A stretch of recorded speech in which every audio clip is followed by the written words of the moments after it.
This is the scariest doll in the world. And unlike other creepy dolls like Annabelle or Robert the Doll, this doll isn't even possessed by an evil spirit. It's just a kind of lonely. In 1918, a boy named Eikichi Suzuki bought his little sister Kikuko, an adorable bobbed-haired doll. But tragically, Kikuko died of the Spanish flu. You know, the cold, not the actual doll. The family was so distraught over the loss of their young daughter that they turned the family shrine into a shrine to Kikuko, and began dressing the doll in her favorite clothes and accessories. And they named the doll Okiku, which is Japanese for eighth child. And they treated the doll as if it were their real daughter. And they were especially careful to keep the doll's hair long, just like Kikuko. But one day, the family noticed that the doll's hair was growing longer than it should. And at first, they thought it was just a trick of the light.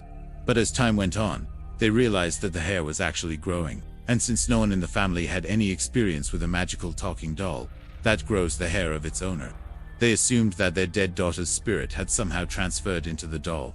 And being the kind and loving parents that they were, they continued to care for the doll, and even brought it with them when they moved. Eventually, though, the family felt that they weren't doing right by the doll, so they entrusted it to the care of Mannen-ji Temple, where it is kept to this day.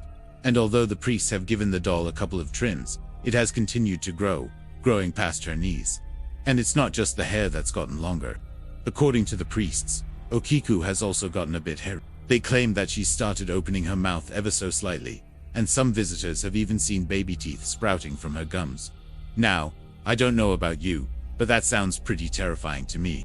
I mean, I get that it's supposed to be sad and scary, that this doll has the soul of a little girl trapped inside of it.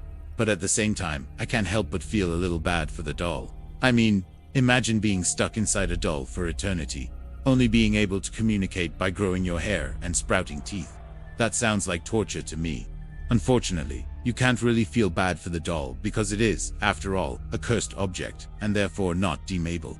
And since it's a cursed object, you probably shouldn't go to Japan to see it. But if you do go to Japan to see it, make sure to bring a camera, because photography is strictly prohibited.